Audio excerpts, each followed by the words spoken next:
Salut, je m'appelle Zoé et j'ai 14 ans. Récemment, j'ai réalisé que la jalousie est le sentiment le plus horrible au monde. Il t'aveugle et te pousse à faire des choses totalement scandaleuses. Aujourd'hui, je veux te raconter mon histoire de jalousie en toute honnêteté. Mes deux parents sont des obstétriciens expérimentés et ils adorent tous les deux ce qu'ils font, même si ma mère et mon père adorent les enfants. Il se trouve que j'étais fille unique. Et pour te dire la vérité, j'en étais parfaitement satisfaite. J'avais tout l'amour et l'attention du monde. Mais voilà, ma tranquillité n'était pas faite pour durer éternellement. Un jour, mes parents m'ont mystérieusement appelée dans la cuisine et m'ont dit qu'ils avaient une surprise incroyable pour moi. Bien sûr, j'étais vraiment excitée. Je ne me doutais pas que cette surprise allait changer nos vies pour toujours. Mes parents m'ont dit qu'ils allaient adopter un enfant spécial. C'était comme si on m'avait poignardé dans le dos. Pourquoi? Je ne leur suffisais pas. Je ne comprenais pas ce qui se passait. Il s'est avéré qu'il y avait un nouveau-né abandonné à la maternité où travaillaient ma mère et mon père. Sa mère l'avait abandonné parce qu'il était né avec une trisomie 21. Et bien sûr, mes vaillants parents ne pouvaient pas rester sans rien faire. Ils m'ont promis que rien ne changerait, qu'ils m'aimeraient autant qu'avant et même plus. On allait devenir une grande famille aimante et tout ça. Ça m'a calmé un moment, mais je n'avais que 8 ans à l'époque. Alors je ne savais pas vraiment ce que signifiait la trisomie 21 et pourquoi ces enfants étaient appelés spéciaux. Il y a eu une grande fête le jour où mes parents ont ramené Ethan à la maison. Toute la famille et les amis proches sont venus voir le nouvel arrivant. Tout le monde a regardé son visage et a fondu. Je me souviens quand j'ai vu son visage pour la première fois, il était mignon, mais étrange et très différent des autres bébés. Pour moi, il ressemblait à un extraterrestre. Au début, ça n'avait pas l'air d'être un problème, mais le temps est passé. Quand Ethan a eu 4 ans, j'ai réalisé ce que mes parents entendaient par spécial. Il avait l'air de plus en plus bizarre. Il ne pouvait toujours pas marcher ou parler correctement ou faire les choses les plus simples qu'un enfant de son âge était déjà capable de faire sans problème. Il fallait donc le surveiller à chaque instant. Sinon, il pouvait tomber, se blesser ou casser quelque chose. En plus de son état mental, Ethan avait aussi beaucoup de problèmes de santé. Alors mes parents devaient l'emmener à la clinique assez souvent et ils se sont très bien occupés de lui. Il était super heureux quand il a réussi à mettre ses chaussures tout seul ou à mettre la cuillère de flocons d'avoine dans sa bouche sans la faire tomber sur son t-shirt. Mais bien sûr, le fait que moi, j'ai remporté tous les prix possibles dans un tas de concours n'était rien comparé aux exploits accomplis par Ethan. Non seulement mes parents n'avaient plus de temps pour moi, mais ils m'obligeaient à le garder et à surveiller ses moindres gestes. C'était vraiment fatigant, mais je ne me suis jamais plainte. Ma mère et mon père ont toujours pensé que nous relevions un défi absolument grandiose pour notre famille. Je ne peux pas imaginer à quel point ils auraient été déçus s'ils avaient su que j'avais un autre point de vue. Alors, j'ai gardé tous mes sentiments pour moi, mais évidemment, un jour, tout est sorti. J'ai eu 15 ans et j'avais l'impression de ne plus pouvoir le supporter. Mon frère de 7 ans était un fardeau chaque jour de ma vie, mais il était devenu un grand garçon. Il était devenu difficile de le garder à l'œil. Je le retrouvais dans les jardins de nos voisins en train de manger du maïs ou assis sur le sol froid à regarder le pommier pendant des heures. Il n'y avait aucun pouvoir au monde qui pouvait le faire bouger. Partout où on sortait, tout le monde nous regardait et nous montrait du doigt. Un jour, on est allé à une fête entre amis et il y avait un très beau garçon. Je crois qu'il m'a plu au premier regard. Et puis nos yeux se sont croisés et il a marché droit vers moi. Il m'a demandé mon nom. Il avait le sourire le plus charmant du monde. Mon cœur battait super vite. J'étais sur le point de répondre quand soudain je me suis retrouvée couchée par terre dans une position très gênante. Et mon frère Ethan était assis sur moi et criait des absurdités. Quand je me suis relevée, j'ai vu que le garçon à qui je parlais s'était écarté et qu'il riait avec d'autres filles. Tu ne peux pas imaginer à quel point j'étais furieuse. Je détestais les délires d'Ethan. Je pensais que ça ne pouvait pas être pire, mais si. Il s'est avéré que c'était possible.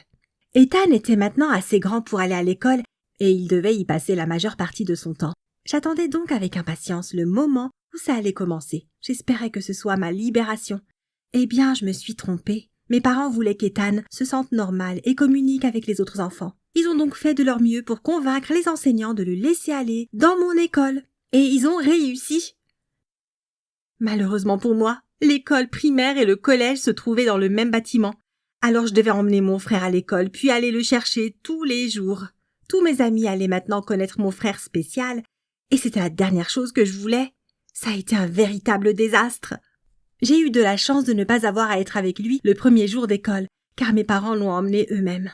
Mais quand il a fallu le ramener à la maison, j'ai eu du mal à aller le chercher en classe. Tous mes amis se sont assis dans la cour de récréation pour me regarder avec lui. Quand je suis finalement allée le chercher, je ne l'ai pas trouvé dans sa classe. J'ai entendu un bruit étrange dans le couloir et j'y ai vu Ethan allongé par terre et ses camarades debout autour de lui en train de rire. Ethan pleurait, mais quand il m'a vu, il m'a appelé et m'a demandé de l'aider. Mais je suis restée là et j'ai observé. Je n'ai rien fait du tout.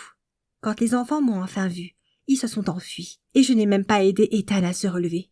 Il était étonnamment calme sur le chemin du retour. Et crois-moi, je n'étais pas du tout désolée. La seule chose à laquelle je pensais, c'était si Ethan allait dire à mes parents ce qui s'était passé ou non. Et bien sûr, il leur a raconté ce qui s'était passé. Ma mère et mon père m'en voulaient terriblement. Ils ne pouvaient pas croire que leur fille soit tombée si bas. J'étais descendue du piédestal de mes parents. Tout cela m'a fait haïr encore plus mon frère. Il m'avait volé mes parents, ma réputation et toute ma vie. Peu de temps après, mes parents avaient oublié cette histoire, mais il s'est passé autre chose de nouveau. Ma grand-mère, la mère de mon père, est tombée très malade. Elle vivait dans une autre ville, alors mes parents ont dû aller la voir. Ça n'allait pas prendre plus de 2 jours, alors ils m'ont laissé en charge de la maison et bien sûr de mon frère bien-aimé. Je les ai convaincus que tout allait bien se passer et que je serais une sœur et une gardienne parfaite. Mais dès qu'ils sont partis, j'ai appelé tous mes amis et j'ai organisé une fête. Tout était vraiment parfait. On s'amusait beaucoup. Personne n'a prêté attention à Ethan et il était calme et même un peu effrayé. Parce que maman et papa n'étaient pas là, alors il ne nous dérangeait pas beaucoup. Mes amis avaient apporté plein de choses à grignoter, alors il s'est occupé à goûter tout ça. J'ai pensé que pour la première fois de ma vie, je me sentais heureuse. Quand soudain, j'ai vu Ethan assis par terre et respirant avec difficulté. On s'est tous précipités vers lui. Son visage était rouge et ses lèvres étaient enflées. Il y avait un morceau de gâteau au chocolat sur le sol tout près. Du gâteau au chocolat avec des noix. Comment avais-je pu oublier? Mon frère était terriblement allergique aux noix. Il pouvait suffoquer à tout moment. On devait l'emmener à l'hôpital le plus vite possible. Je me souviens vaguement comment on est arrivé à l'hôpital et comment le médecin a appelé mes parents au téléphone et l'air réprobateur de mes amis. Heureusement, Ethan a survécu. J'étais assise à la porte de sa chambre d'hôpital, attendant la colère de mes parents. Quand ils sont arrivés, Ethan était réveillé. Ils lui ont demandé comment tout cela s'était passé. Mon cœur s'est serré. Et puis, il a soudain dit « J'ai trouvé des noix dans le placard et je les ai mangées. » « Désolée, maman. » J'étais sans voix. Ce petit garçon était tout à fait conscient de ce qui s'était vraiment passé. Il savait aussi comment je le traitais, mais il ne m'a pas dénoncé. Il n'était qu'une âme innocente et pure. Qu'est-ce que cela faisait de moi? J'ai éclaté en sanglots et j'ai tout de suite dit toute la vérité à mes parents. J'ai aussi exprimé toutes mes raisons et pensées qui s'accumulaient depuis toutes ces années. J'avais l'impression d'être répugnante et inutile. Bien sûr, mes parents ont été choqués, mais je n'ai pas eu droit aux commentaires critiques que j'attendais. Mon père m'a fait un câlin chaleureux et m'a demandé si je voulais faire une promenade avec lui. Au début, il ne disait rien, mais ensuite, il a dit « Je comprends ce que tu ressens, Zoé.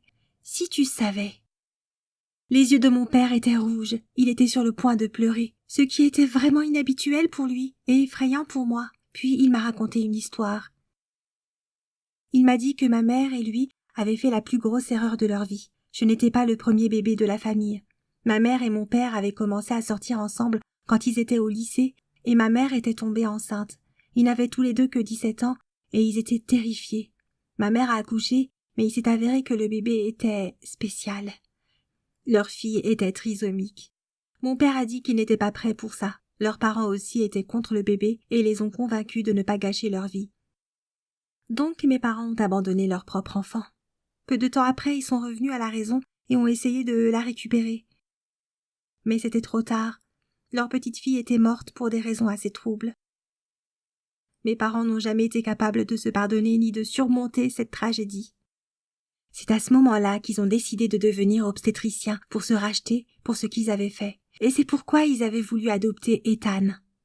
J'avais le souffle coupé. Cette histoire m'a complètement bouleversée. Tout le monde a un squelette dans le placard, on dirait. Même mes parents, aussi parfaits soient-ils. Personne n'est irréprochable et tout le monde fait des erreurs. Il s'agit de savoir si, une fois que tu as fait ces erreurs, tu essayes de devenir une meilleure personne ou non. Je ne dis pas que notre vie est devenue plus facile. C'est toujours difficile pour moi de vivre avec Ethan. Je ne suis pas une sainte, mais je l'accepte mieux maintenant et je me sens heureuse. J'ai plus de sympathie et d'amour pour mon frère. et je comprends beaucoup mieux ma mère et mon père. Parle-moi des erreurs les plus horribles que tu aies faites dans ta vie. Comment tu les as gérées? Mon histoire était très sincère et honnête. J'espère que tu ne vas pas trop me juger. Quoi qu'il en soit, je serai heureuse de lire tes commentaires et tes histoires. N'hésite pas à partager cette vidéo avec tes amis.